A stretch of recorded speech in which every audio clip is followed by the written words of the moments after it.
Hi guys, I'm back with another lecture of macroeconomics. And before we start the lecture, just a brief introduction of myself. So I'm Sandhya Rao, working as an assistant professor at St. Andrews Institute of Technology and Management. So in this lecture, we're going to cover the second unit, and we're going to talk about the secular and cyclical consumption. Also, we'll discuss about the absolute income hypothesis. So in the previous lecture, we have already covered the consumer behavior and the factors affecting them, also the consumption function, marginal propensity to consume, and the consumption function. So now, in this lecture, before we start, this is one of the most important thing on which the entire theories, the various consumption theories and income theories are based. So for survival, there has to be an autonomous consumption, which means that, even when the level of income is zero, a person will still consume something. And therefore, C is always greater than zero. Now, according to Keynes, as the income increases, it is human tendency to increase the consumption. Okay, obviously, when the income is going to increase, the consumption will also increase. But it will not increase with the same pace or with the same rate. Okay, so with the increase in consumption is not as much as the increase in the income. Okay, so that is why the marginal propensity to consume, that you can call small b, or you can denote it by small c as well, it is always less than 1 but always greater than 0. So this is the relationship that we can say, that the marginal propensity to consume, which is denoted by b here, is greater than 0 and less than 1. Now, based on this, these two consumption functions are based, cyclical consumption function and secular consumption function. Now, what basically these two terms are? Cyclical means the consumption function that occurs in the short run, and secular is the one which occurs in the long run. Now, cyclical consumption means, see, in short run, we all know that there are certain factors which remain constant. Okay, due to the time constraint, we cannot change all the factors in the short run, and that is why the consumption is more or less, or let's say, according to the Keynes, there is a lagged adjustment. The consumption is not increasing or decreasing with the same pace. Okay, as the income is increasing or decreasing. So the increment in income will not induce an equal increment in the consumption, which means that the rate of change in income will not be equal to the rate of change in consumption. And that is why the MPC is always greater than 0 but less than 1. Now also there is one more thing here, that APC is always falling as the income is rising. Okay, which means that the APC is decreasing. There is one more thing, that APC is greater than MPC here. And all these three things are in the short run only. Okay. Now there are many subjective factors, as I've told you, that there are certain factors which remain constant. Now what are these components, or what are these factors which remain constant? So they are the interest rate, the price level, the income distribution, and there are many more things which they are held constant in the short run. We cannot change them.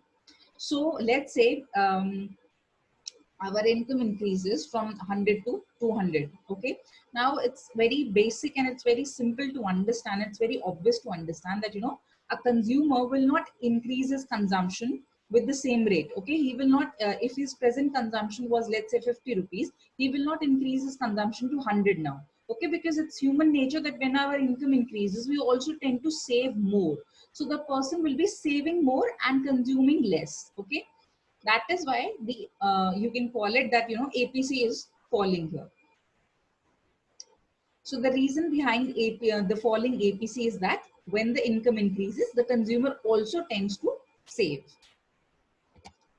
So if you could see the short run consumption function, so this see the orange line, the horizontal or orange line, which is slightly flatter in nature, this is the short run consumption function. So which is denoted by C dash, which is autonomous consumption plus marginal propensity to consume multiplied by the Y, that is induced consumption, which depends upon the level of income. So here, if you could see, this is a slightly flatter curve. So even when the income have increased from Y1 level to Y2 level, which is a sharp increase in income, the consumption has not increased with the same pace. If you could see that, if I show you,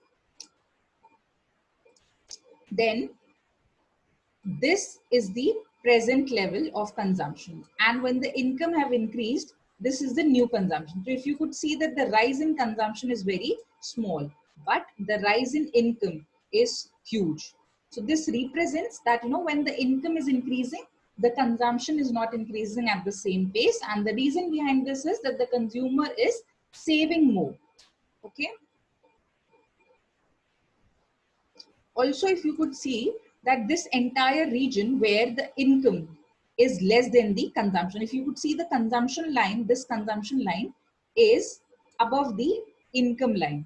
Okay, this Y represents the income. So this entire region represents this savings, because here the income is less than the consumption. So the consumer is having this savings, which means he's using his past savings for the present consumption. And as we move forward, you could see here that in this region, when the income is rising, the income is greater than the consumption. This represents that now the consumer is saving. Okay, this represents, this entire region represents saving, positive savings. And at this point where these two lines are intersecting, this represents the break-even point, which means there are no savings. The consumption is equal to income, which means whatever he has earned, he has spent it entirely on the consumption of consumer goods. So this is short-run consumption function, or you can say cyclical consumption function. So if you could see this example, in a given case where MPC is 0.3, the current income is 2000 and the consumption at zero income is 800. Now this consumption at zero income means autonomous consumption is 800. Now we have to find out the consumption when the income level is 2500. Okay.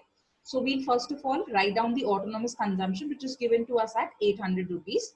Now we'll write down the equation, which is C dash plus marginal propensity to consume into level of income. Now, in the present one, the earlier case where autonomous consumption is 800, marginal propensity to consume is 0.3, and the level of income is 2000. So, our consumption comes out to be 1400. Now, when the income level have increased to 2500, let's see what happens. Again, here the autonomous consumption is 800 because it remains fixed. It does not change with the level of income. And the marginal propensity to consume is 0.3. And the new income is 2500. So the consumption comes out to be 1550 rupees. So what do we infer from this information? There is a change, the absolute change in the income is of 500, okay? The earlier income was 2000 and the new income is 2500. So there is an absolute change in income of 500 rupees. And if we try to, calculate in percentage terms, so uska relative terms mein agar if we try to find it out, then it's 25%, which means कि जो आपका income increase हुआ है, that has increased by a rate of 25%. Similarly, if I do it for consumption, then there is an absolute change of 150 rupees, which means earlier your consumption was 1400. Now your consumption is 1550 rupees.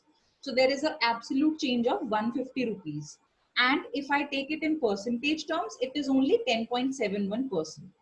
तो अगर हम absolute terms को compare ना भी करें, तो if we see the relative terms, percentage terms को if we compare, then you can see that income is increasing by 25% and the consumption is increasing only by 10.71%. So this is the cyclical or short-run consumption function, which clearly states that, with the rise in income, the consumption is also increasing definitely, but not with the same rate.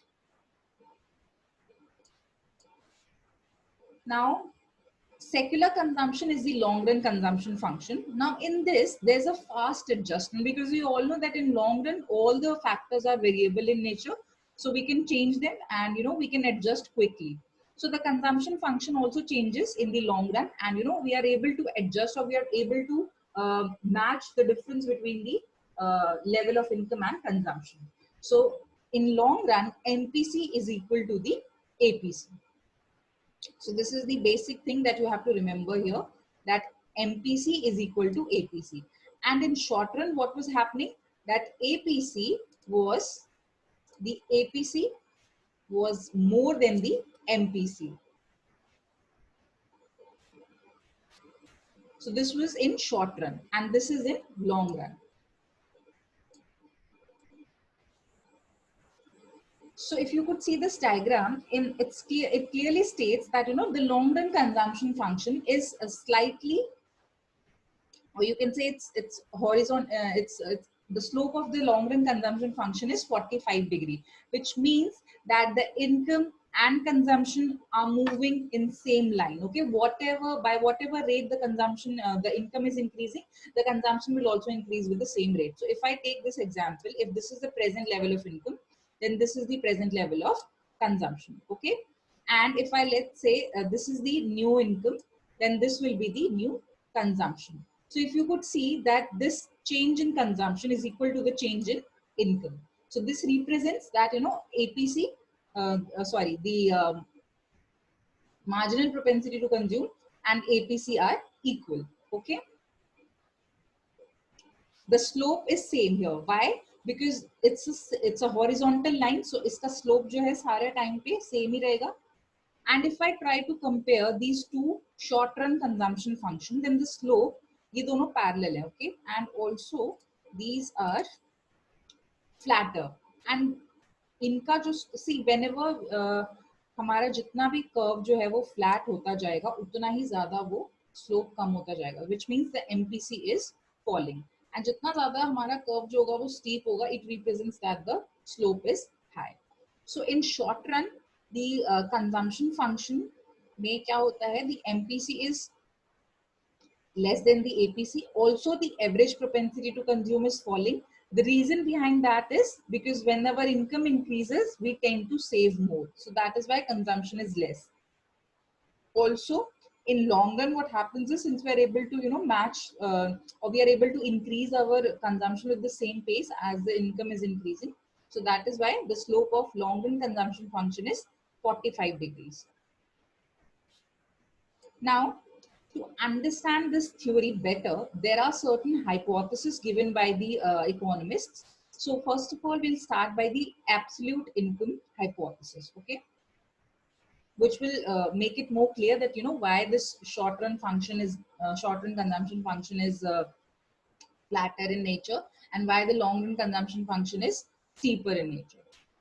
So starting with the absolute income theory, it was given by John Maynard Keynes. And the assumptions of this theory are that the consumption depends upon the current disposable income. Okay, now we all know that what disposable income is. Whatever personal income is left after paying out all the personal taxes is known as disposable income. So उस disposable income पर हमारी consumption जो है वो depend करती है. So whenever there is an increase in income, the average propensity to consume will always fall. Second assumption is that MPC is greater than 0 and less than 1. And in short run, APC is always greater than the MPC. So if you could see this diagram, this represents the absolute income theory. So here, the at Y1 level, we are having consumption of C1. And at Y2 level of income, we are having consumption of C2 level. Okay. Now, let's say when we are operating at Y1, we are at equilibrium.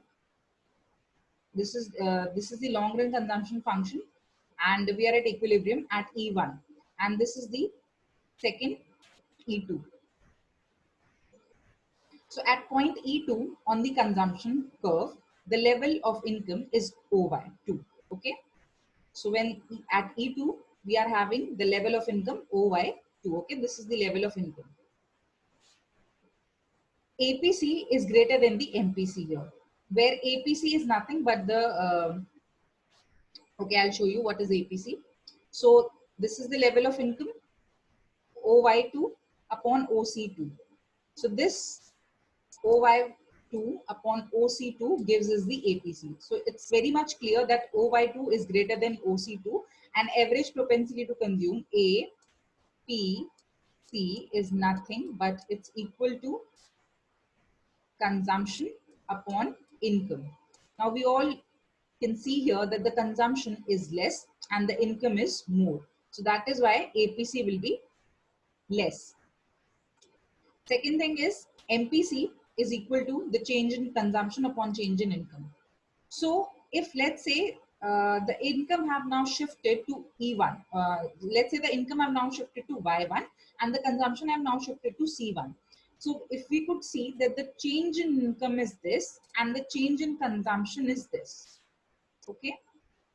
So MPC is change in consumption upon change in income.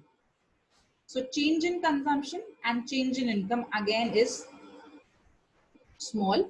And here one more thing is there, that this MPC is very much smaller than the APC. Okay.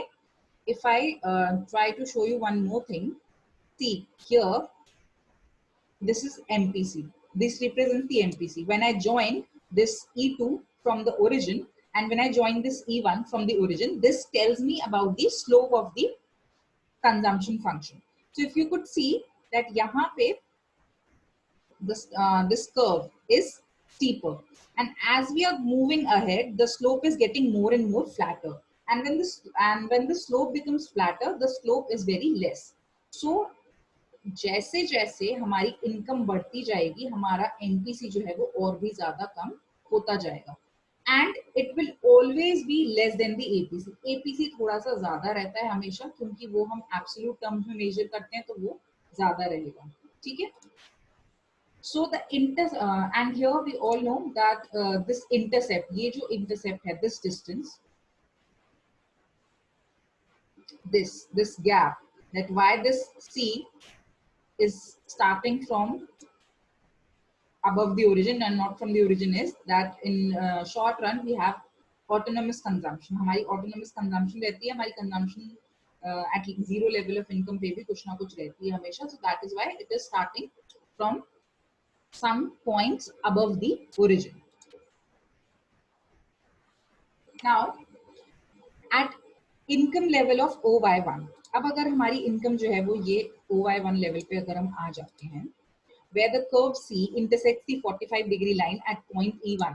अब ये जो हमारा long run consumption function है, या अगर इसको मैं income मान लूं, तो हमारा जो equilibrium point आ रहा है, that is at point E1. Now, which represents that APC is equal to OC1 upon OY1. So APC यहाँ पर क्या होगा? This OY1 upon OC1. Okay, this is which is income upon the consumption upon income. So OC1 is the consumption and OY1 is the income. Now here again, below the income level, consumption is more than the income, and in this range APC is more than 1. So if you could see here, यहाँ पे हमारी जो consumption है, it's more than this consumption is more than the income. Okay, I have told you in long run जो है हमारी जो income है वो भी 45 degree line की होती है, short run में भी 45 degree line की होती है.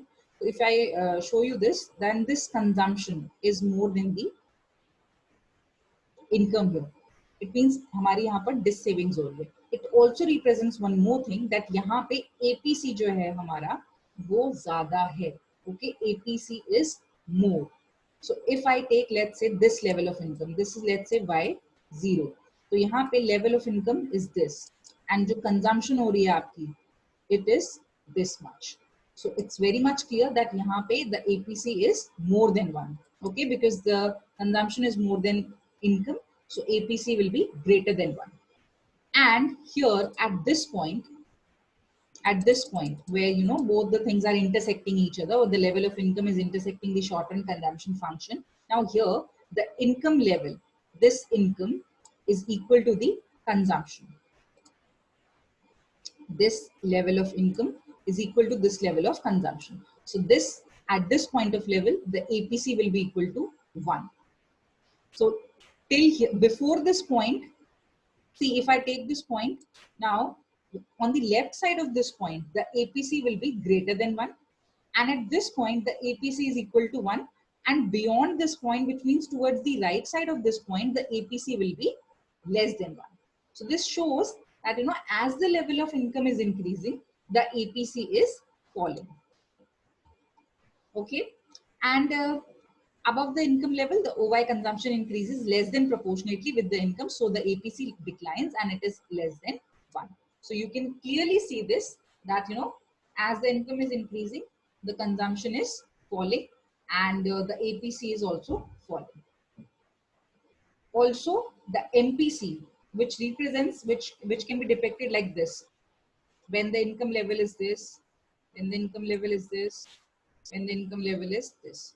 So if you could see that, these subsequent lines are becoming more and more flatter, and they represents nothing but the MPC, okay, marginal propensity to consume. So the MPC is also falling. So we can conclude here that as the income is increasing, the APC always falls, which means we are saving. And also the MPC falls, which means that definitely the consumption is increasing to some extent, but that extent is not matching with the extent of rise in the level of income. So this is the conclusion of this theory. Now, these are the questions that you're going to do. Why MPC falls where the income rises? You have to differentiate between cyclical and secular consumption function. Also, you have to explain the absolute income theory. I hope this lecture was useful and you have understood what I was trying to explain you. And if you have any doubt, you can message me, you can ask me the queries, and I'll be happy to solve your queries. Thank you, guys.